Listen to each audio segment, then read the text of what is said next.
الحمد لله رب العالمين. اللهم صل وسلم وبارك على محمد وعلى ال محمد وعلى بما علمتنا وعلمنا ما ينفعنا وزدنا علما وبارك في علمنا وارزقنا الاخلاص في القول والعمل بالله وعلمنا في العمل المساء وتوفيقا دائما وصحة ويقين وعافية امين يا رب العالمين. Alhamdulillah kaum muslimin rahmatullah. Ini kita mulai pengajian tafsir Al-Quran satu dari satu halaman. Dan ini kita adakan di beberapa tempat di hari Ahad, malam Senin, besok di Masjid Nur Jamil Cemani. Di hari Selasa malam Rabu di Masjid Ikhlas Besar Sumber. Di hari Rabu dan hari Kamis malam Kamis dan malam Jumat, keduanya di Losari Semanggi, satunya di Masjid Amanat, satunya di Masjid Nur Rahmat. Sekarang kita tambah satu program lagi, yaitu hari Sabtu insya Allah setiap malam Ahad pada maghrib sampai Isya di Masjid At-Tin. Untuk temanya di Masjid Nur Jamil, ini kita sudah membahas surah Al-Ma'idah. Kemudian di Masjid Ikhlas ini sudah membahas surah Yasin. Masjid Amanah ini Masjid Amanah dan Rahmah ini juz 24 dan juz 25. Nah sekarang untuk Masjid At-Tin kita akan membahas apa? Kita akan membahas surah Al-Anfal. Mohon maaf, surah Al-An'am. Jadi surat Al-Baqarah sudah selesai tafsirnya, Ali Imran sudah selesai, Nisa sudah selesai, Al-Ma'idah baru dilakukan di Masjid Nur Jamil. Nah sekarang kita surat berikutnya yaitu surat Al-An'am yang terdiri dari 165 ayat. Jadi insya Allah program ini untuk setiap masjidnya masing-masing satu surat yang berbeda-beda atau satu juz yang berbeda-beda. Baik, saya baca dulu. A'udzu billahi as-sami'il 'alim minasy syaithanir rajim min hamzihi wa nafthihi wa nafthihi. Bismillahirrahmanirrahim.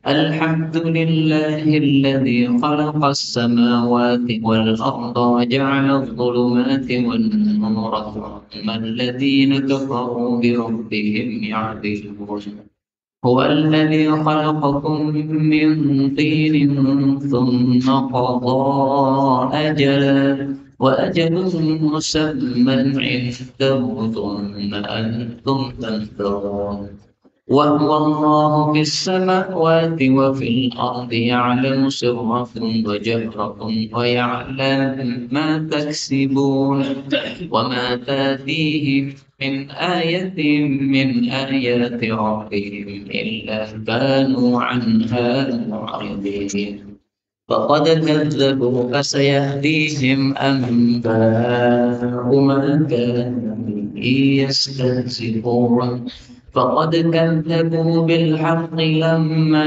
جاءهم فسوف يأتيهم أنباء ما كانوا به يستهزئون ألم يروا كم أهلكنا من قبلهم من قرن مكناهم في الأرض ما لم نمكن لكم وأرسلنا السماء عليهم مدرارا وجعلنا الأنهار تجري من تحتهم فأهلكناهم بذنوبهم وأنشأنا من بعدهم قرنا آخرين ولو نزلنا عليك كتابا في قرطاس فلمسوه بأيديهم لقال الذين كفروا إن هذا إلا سحر مبين وقالوا لولا أنزل عليه ملك ولو أنزلنا ملكا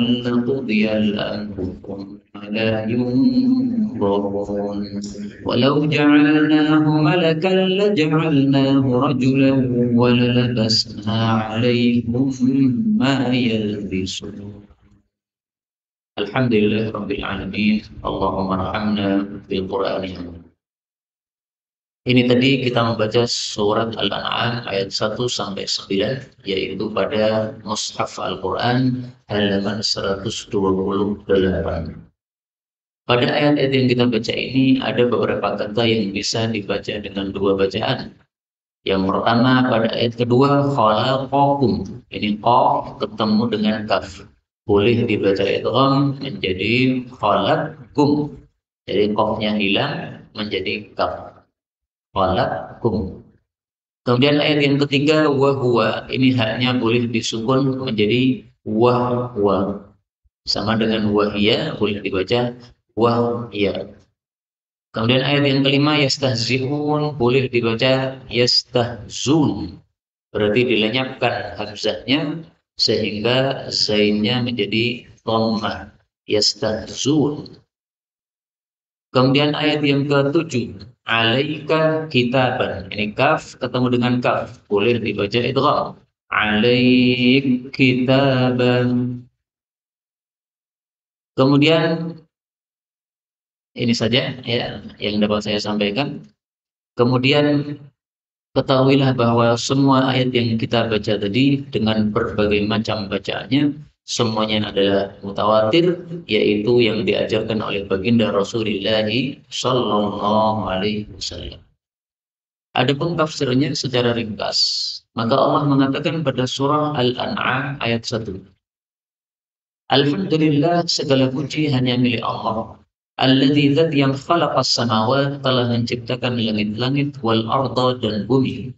Wa ja'ala, dan Allah telah menjadikan, maksudnya menciptakan al-dhulumat, kegelapan-kegelapan, wa nur, dan sinar. Thumma, kemudian alladzina kafaru, orang-orang yang kafir itu bi rabbihim, terhadap pemelihara mereka, ya'dilun, membuat bandingan atau menjadikan bandingan. Ayat ini menunjukkan bahwa Allah lah yang telah menciptakan segala sesuatu sehingga berhak disembah dengan diesakan.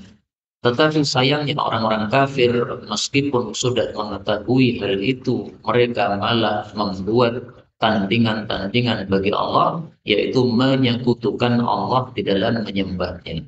Karena itu janganlah kita menyekutukan Allah, karena itu menyerupai tingkahnya orang-orang kafir. Kita ambil beberapa faedah dari ayat ini. Faedah yang pertama, ayat ini dimulai dengan tahmid. Alhamdulillah. Kita temukan surat-surat dalam Al-Quran yang dimulai dengan tahmid, yaitu surat Al-Fatihah. Demikian juga surat Al-Kahfi. Alhamdulillahilladzi anzala ala abdihil kitab. Demikian juga surat Sabah. Alhamdulillahilladzi lahu ma fis samawat. Demikian juga surat Fatir. Alhamdulillahi fatiris samawati wal ardi. Ada juga surat yang ditutup dengan Alhamdulillah, yaitu surat Az-Zumar, ditutup dengan waqil alhamdulillahi rabbil alamin. Ini semuanya menunjukkan bahwa Allah itu suka memuji dirinya sendiri. Sebagaimana disebutkan oleh Nabi Shallallahu Alaihi Wasallam dalam hadis yang sahih diriwayatkan oleh Bukhari dan Muslim, Rasulullah mengatakan, laisa ahadun, atau la ahadan, tidak ada seorang pun ahabba ilaihil madah, yang lebih menyukai pujian min Allah, daripada Allah Ta'ala. Walidzalika madaha nafsah, karena itulah Allah memuji dirinya sendiri.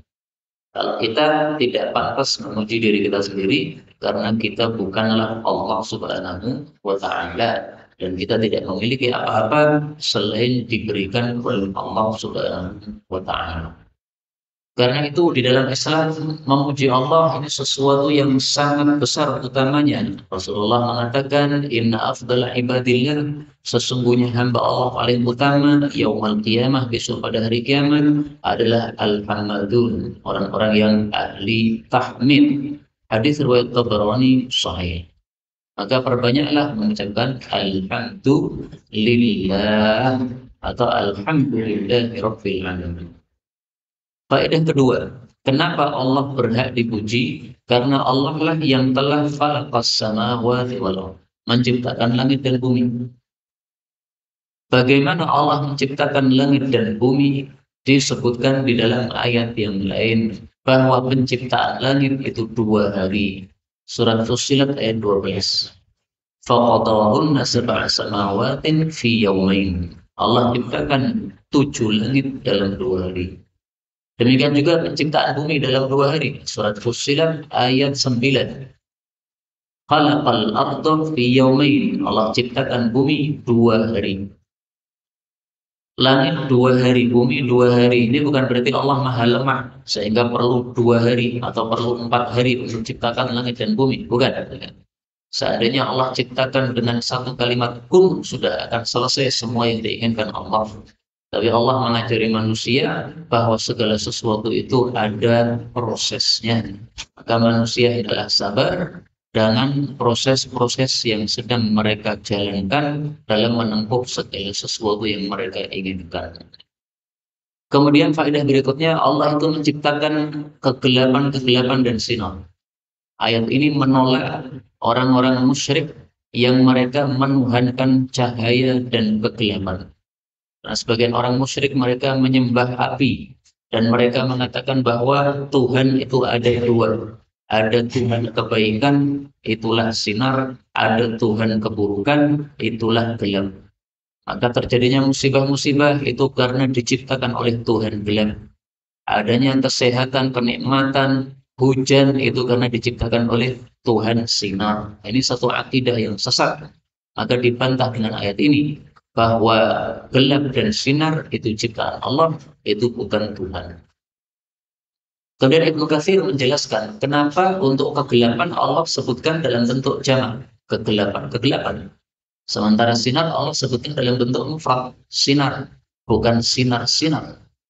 Karena untuk memuliakan sinar, karena sinar ini memiliki manfaat-manfaat yang besar, maka Allah sebutkan dengan bentuk mufrad.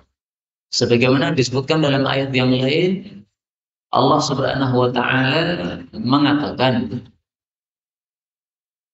anil yamini wasyama'il, dari arah kanan dan arah kiri.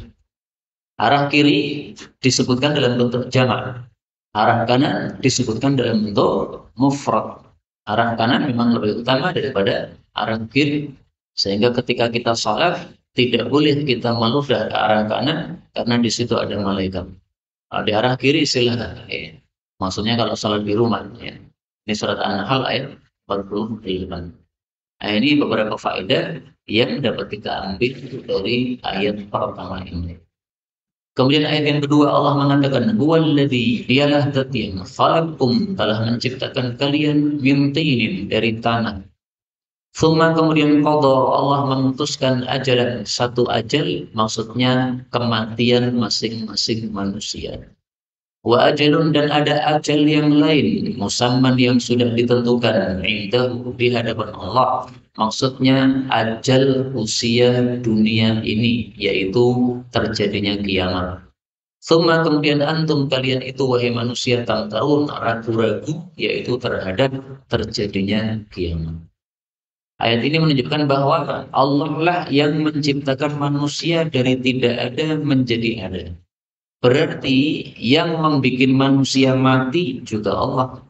Maka kalau yang membuat manusia ada dan mati adalah Allah, berarti Allah mampu membangkitkan manusia setelah kematian. Tapi sayangnya manusia pada ragu, yaitu orang-orang kafir yang ragu. Karena itu kita orang beriman jangan ragu terhadap adanya kebangkitan setelah kematian, karena pasti betul-betul akan terjadi. Kita ambil beberapa faedah dari ayat ini. Faedah yang pertama, Allah menciptakan manusia dari tanah. Ini maksudnya Nabi Adam yang diciptakan dari tanah. Adapun keturunannya diciptakan dari air mani sebagaimana kita ketahui. Maka ini semakna dengan surat As-Sajdah ayat 7 dan 8. Mana Allah mengatakan wa bada'a khalqal insan. Allah mulai penciptaan manusia mintin dari tanah. Nah, maka Nabi Adam yang dimaksud. Tsumma ja'ala naslah, kemudian Allah ciptakan keturunannya min sulalatin, dari saripati, mimma mahin, dari air yang hina, yaitu air mani. Nah, maka yang dimaksud Allah ciptakan kalian itu Allah ciptakan bapak kalian, yaitu Nabi Adam alaihi salatu wassalam. Tanah apa yang Nabi Adam diciptakan dengannya disebutkan dalam hadis yang sahih. Adapun dalam Quran tidak disebutkan.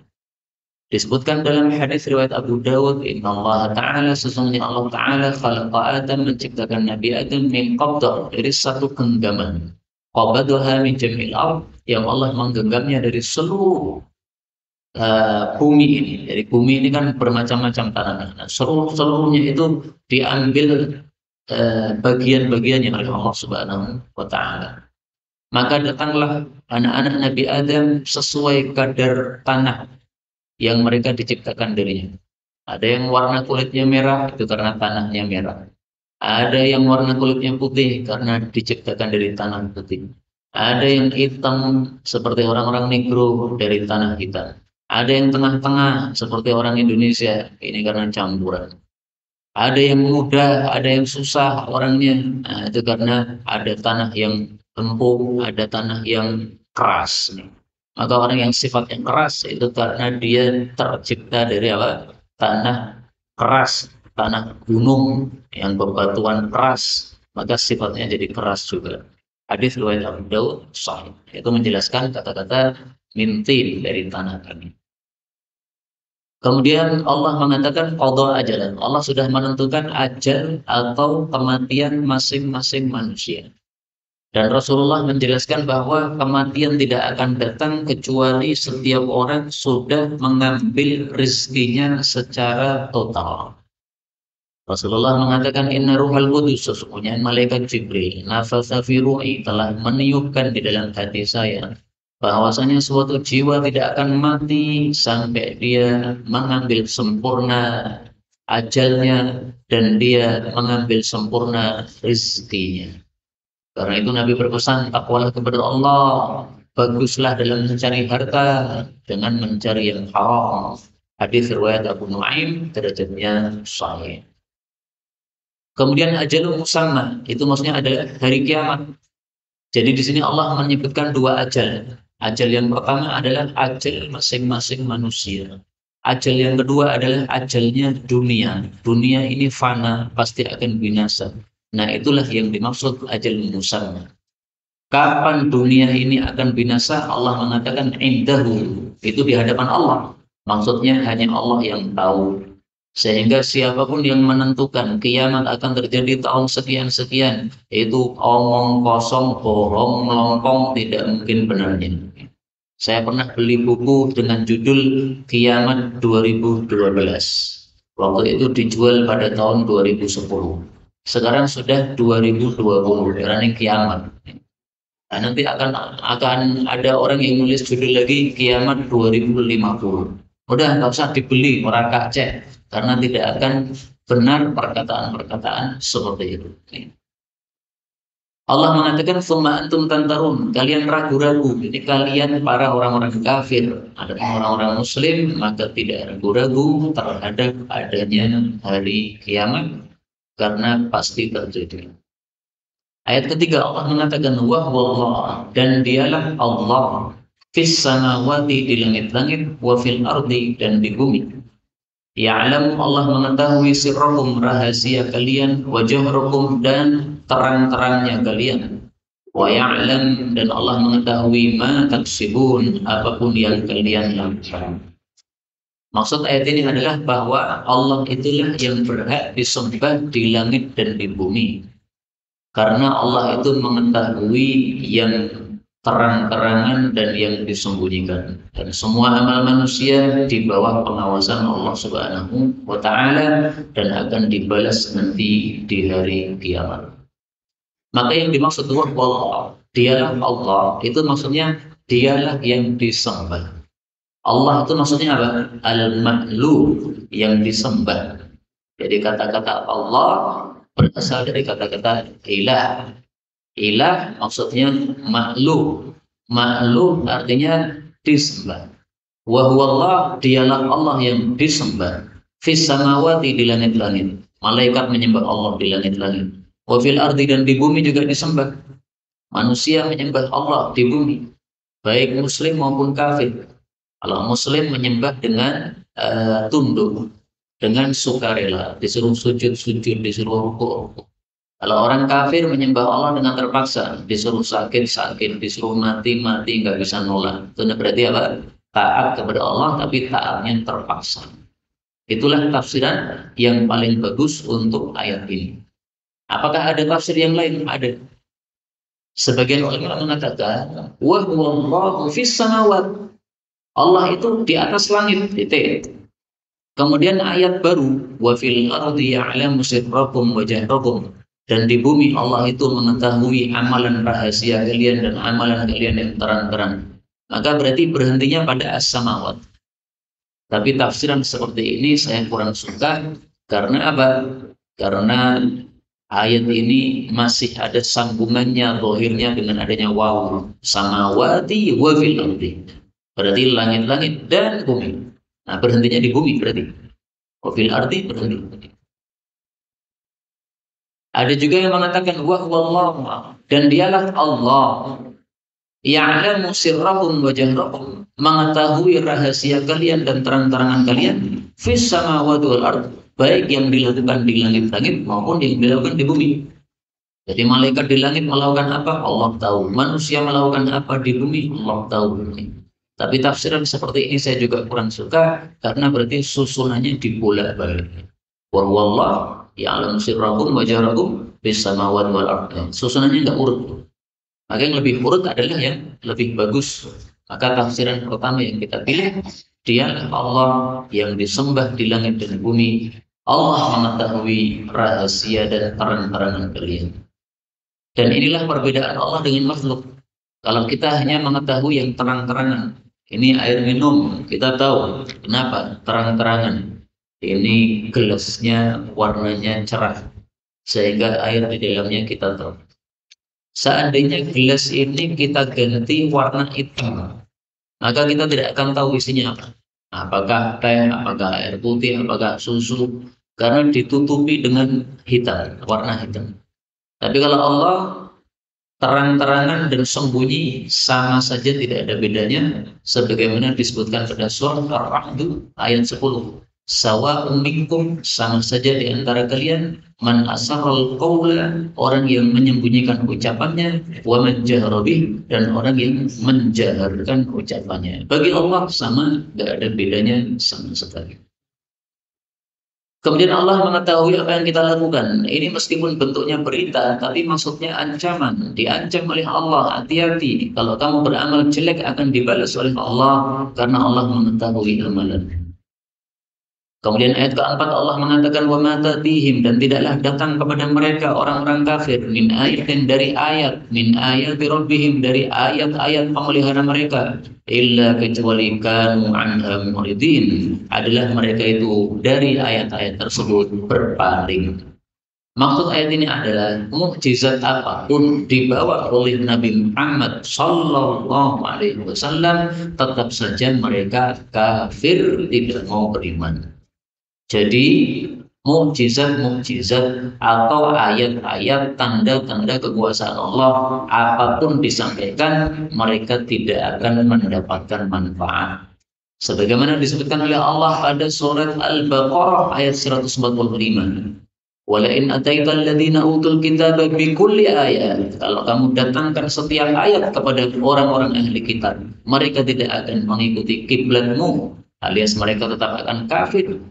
Allah juga mengatakan pada surat Yunus ayat 101, wa ma tughnil ayat, tidak akan berguna tanda-tanda kekuasaan Allah dan ancaman-ancaman terhadap orang-orang yang tidak beriman. Kenapa? Wataknya memang sudah kafir, maka diberi penjelasan apapun tetap akan kafir. Na'udzubillahi min syarri dzalika. Kemudian Allah Subhanahu wa taala mengatakan, Faqad kadzabu, maka sungguh mereka telah mendustakan bil haqqi, kebenaran, lamma ja'ahum, tatkala datang kepada mereka. Fasaufa yatihim, maka akan datang kepada mereka amba'uma, berita-berita apa yang kanu bihi yastahzun, adalah mereka dulu di dunia terhadapnya mengejek.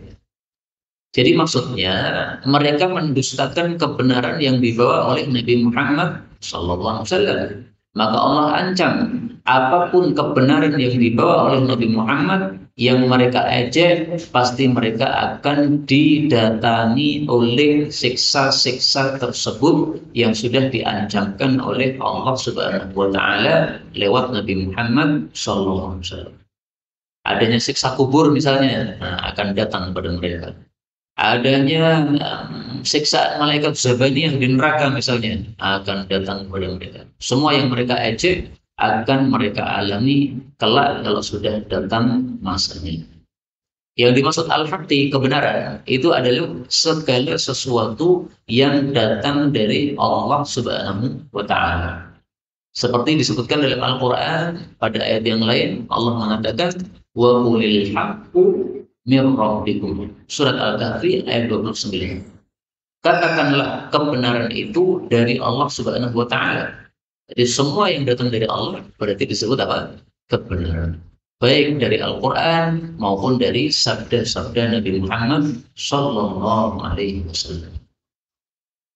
Kita lanjutkan ayat yang ke-6. Allah mengatakan, alam yarau, belumkah mereka melihat, kam ahlakna, berapa banyak kami binasakan, min qablihim, sebelum mereka, min qarnin, generasi.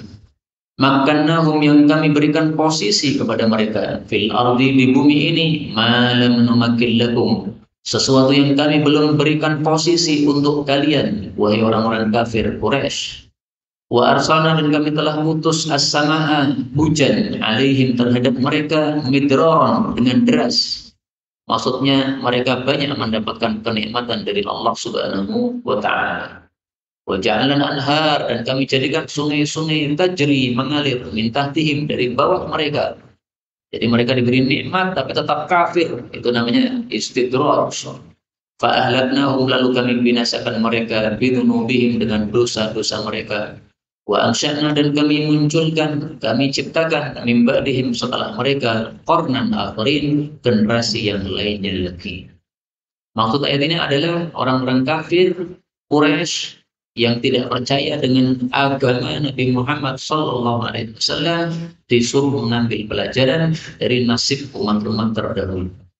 Mana umat-umat terdahulu mereka orang-orang yang kuat-kuat, kaya-kaya, usianya panjang-panjang, pangkatnya tinggi-tinggi, menguasai dunia lebih banyak daripada orang-orang Quraisy. Tetapi ketika didatangkan siksa Allah kepada mereka, mereka tidak bisa menolak sama sekali, sehingga hancur total, lebur mereka, tidak ada sisanya, sehingga Allah menciptakan manusia-manusia yang lain. Jadi maksudnya disuruh mengambil pelajaran dari sejarah yang sudah terjadi sebelum mereka.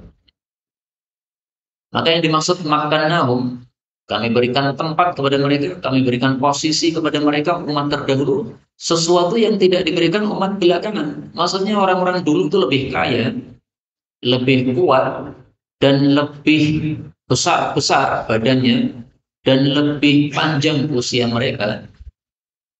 Bahkan disebutkan oleh Allah pada surat Sabah ayat 45, wa kadzdzabal ladzina min qablihim wa ma balaghu mi'syara ma atainahum. Orang-orang terdahulu itu mendustakan nabi mereka. Wa ma balaghu, orang-orang kafir Quraisy tidak mencapai 1/10 dari apa yang sudah diberikan oleh Allah kepada orang-orang terdahulu. Di kekayaannya orang kafir Quraisy itu tidak sampai 1/10 dari kekayaan orang terdahulu. Kekuatan tubuhnya juga begitu, usianya juga begitu. Tapi mereka semuanya hancur binasa, sehingga bagi Allah untuk menghancurkan umat Nabi Muhammad sangat-sangat mudah, karena mereka lebih kecil, lebih pendek usianya, dan lebih sedikit hartanya. Dan dari ayat ini kita ambil pelajaran bahwa nikmat-nikmat Allah ketika dikirimkan itu bukan berarti selalu menunjukkan Allah ridho sama kita. Karena di sini disebutkan midror, air hujannya deras, sehingga tumbuh-tumbuhan pada tumbuh. Tapi ternyata itu hanyalah istidraj. Istidraj itu kalau bahasa Jawanya ya, dilulu oleh Allah. Allah melulu mereka. Silakan kafir terus, nikmatnya ditambah terus sehingga mereka tambah kafir. Nah, begitu sudah puncak kafirnya atau apa namanya dosanya, maka baru disiksa oleh Allah Subhanahu. Dan dari ayat ini kita ambil pelajaran juga bahwa ahlakna hum bidunubi. Allah kalau hancurkan manusia itu dengan sebab dosa-dosa. Maka dalam hadis yang sahih Nabi menjelaskan setiap musibah kita alami itu pasti gara-gara dosa kita. Ya. Apa dalilnya? Illa bidzanbin. Rasulullah Shallallahu Alaihi Wasallam bersabda, "Makhtala ja'irun wala 'ainun." Tidaklah suatu urat itu rusak atau mata rusak illa bidzanbin, kecuali gara-gara dosa yang dilakukan oleh manusia. Rasulullah juga mengatakan la yusibu 'abdan nakbatun fama fawqaha aw dunaha illa bidzanbin. Apapun musibah besar maupun kecil semuanya gara-gara dosa yang dilakukan manusia. Wa ma ya'fullahu anhu aktsar, yang dimaafkan oleh Allah lebih banyak daripada yang dihukum oleh Allah. Hadis riwayat Tirmidzi, derajatnya sahih. Kita lanjutkan ayat yang ketujuh. Allah mengatakan, "Walau nazzalna," dan kalaulah kami turunkan, "alaika," kepada engkau wahai Nabi Muhammad sallallahu alaihi wasallam, kitaban, satu kitab, fi qirtasin, dalam kertas, falamasuhu, lalu mereka menyentuhnya, bi aidihim, dengan tangan-tangan mereka, laqala alladziina kafaru, sungguh akan berkata orang-orang kafir, in hada, tidaklah ini kitab suci yang turun ini, illa sihrun mubin, kecuali sihir yang nyata. Jadi maksudnya orang-orang kafir itu andaikan melihat secara langsung kitab suci Al-Quran turun dari langit. Setelah turun dari langit, kemudian berada di tengah-tengah mereka, lalu mereka bisa pegang, wah ini Quran dari langit turun itu. Andaikan betul terjadi seperti itu, tetap mereka tidak akan masuk Islam. Mereka malah akan mengatakan, ini Muhammad menyihir kita. Dengan sihirnya dia bisa menurunkan Quran dari langit. Padahal sebenarnya tidak, itu hanya sihir belaka. Sihir itu kan menipu mata. Jadi sesuatu yang tampaknya A padahal B. Ini air minum, ketika disihir mata kita, maka mata kita melihat air minum itu seolah-olah roti, atau seolah-olah emas, atau seolah-olah benda yang lain. Itu namanya sihir. Nah, maka ayat ini, ayat 7 ini semakna dengan ayat yang tadi sudah kita baca, yaitu ayat 4. Pada ayat 4 Allah mengatakan, apapun ayat yang datang dari Allah, pasti mereka berpaling. Nah, maka pada ayat yang ketujuh ini sama. Kalaupun diturunkan kitab dalam bentuk kertas, pasti mereka mengatakan ini sihir yang nyata. Maka ayat ini semakna dengan ayat yang lain, yaitu pada surat Al-Hijr ayat 14 dan 15. Walau fatahna alaihim baban, kalau kami buka kepada mereka pintu dari langit, lalu mereka bisa naik masuk ke pintu tadi, mereka pasti akan mengatakan sukfirat absarna, mata kami telah disihir, mata kami telah disihir oleh Muhammad sehingga kami seolah-olah bisa naik ke langit. Padahal naik betul. Bal nahnu qaumun mas'hurun, kami ini orang-orang yang sudah disihir, tersihir kami. Demikian juga pada surat At-Tur ayat 44, Allah mengatakan wa iyyaru kisfan, kalau mereka melihat potongan dari langit yang jatuh, disiksa dari langit diturunkan oleh Allah, potongan bintang misalnya atau potongan planet, maka mereka akan mengatakan sahabu marhum, ini hanya awan yang bertumpuk-tumpuk yang jatuh di sini. Ini bukan siksa Allah. Itu memang dasarnya orang kafir, kalaupun mereka diberi ancaman apapun atau diberi tanda kekuasaan Allah yang bagaimanapun, tidak akan bisa mengambil pelajaran. Karena itu kita orang-orang beriman jangan seperti itu, hendaklah kita tambah yakin kepada Allah Subhanahu wa taala. Ayat terakhir, Waqalu, dan mereka mengatakan, laula, kenapakah tidak unzila diturunkan alaihi kepada Nabi Muhammad malakun, seorang malaikat. Allah menjawab, walau anzalna malakan, andaikan kami turunkan seorang malaikat, laqudiyal amr, sungguh ditetapkanlah urusan, maksudnya sungguh pasti dilakukanlah atau diturunkanlah siksa Allah. Tsumma la yunzarun, kemudian mereka tidak akan diberi tempo lagi, tapi langsung akan dihancurkan pada saat itu juga. Maksud ayat ini adalah orang-orang kafir itu mengusulkan kalau Allah mengirimkan seorang nabi, itu mbok ya nabinya bersama malaikat. Malaikat untuk apa? Ya malaikat untuk saksi. Malaikatnya datang mengatakan, ini Muhammad adalah nabi, percayalah kalian. Saya malaikat yang diutus oleh Allah untuk memberitahu kalian ini adalah nabi betul. Nah, mereka mengusulkan begitu. Sebagaimana disebutkan dalam ayat yang lain pada surat Al-Furqan ayat 7, Allah mengatakan, laula unzila ilaihi malak. Orang-orang kafir mengatakan, kenapa tidak diturunkan malaikat kepada Nabi Muhammad? Fayakuna ma'ahu nadhira, lalu menyertai Nabi menjadi pengancam. Jadi mereka pengennya Nabi yang diutus itu jangan hanya manusia biasa, tapi manusia dibarengi malaikat. Atau rasulnya jangan manusia, rasulnya malaikat saja. Kalau manusia ya kami juga manusia. Jadi selevel. Kami tidak mau yang selevel. Kami maunya yang levelnya lebih tinggi. Dikirimkanlah malaikat, jangan kirimkan manusia. Nah itu usulan mereka. Maka Allah jawab, kalau betul kami kirimkan malaikat, yang terjadi apa? Yang terjadi adalah laqudiyal amr. Pasti akan terjadi siksa Allah. Kenapa? Karena malaikat kalau dikirim ke bumi kepada orang-orang kafir itu tujuannya untuk membawa apa? Siksa. Jadi Allah tidak pernah mengirimkan malaikat ke bumi untuk orang-orang kafir untuk memberitahu ini Muhammad adalah nabi, ini Quran adalah kitab suci, nggak pernah. Malaikat kalau dikirim ke bumi untuk orang-orang kafir pasti tidak mungkin kecuali untuk membawa siksa. Contohnya Nabi Lut alaihissalatu wassalam kedatangan tamu-tamu. Tamu-tamunya ternyata malaikat-malaikat. Nah, tamu-tamunya mengatakan, wahai Lut, kamu malam ini pergi bersama keluargamu, karena besok pagi akan datang siksa. Akhirnya malam-malam Nabi Lut pergi semuanya, betul paginya turun siksa dari Allah Subhanahu wa Ta'ala.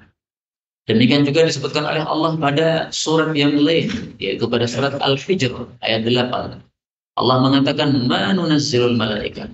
Kami tidak menurunkan malaikat illa bil haqq, kecuali dengan kebenaran. Maksudnya dengan membawa siksa yang betul-betul dikirim oleh Allah Subhanahu wa taala. Wa ma kanu idzan mundzirin. Kalau begitu mereka tidak akan diberi tempo lagi karena siksanya sudah datang bersama malaikat-malaikat yang membawanya.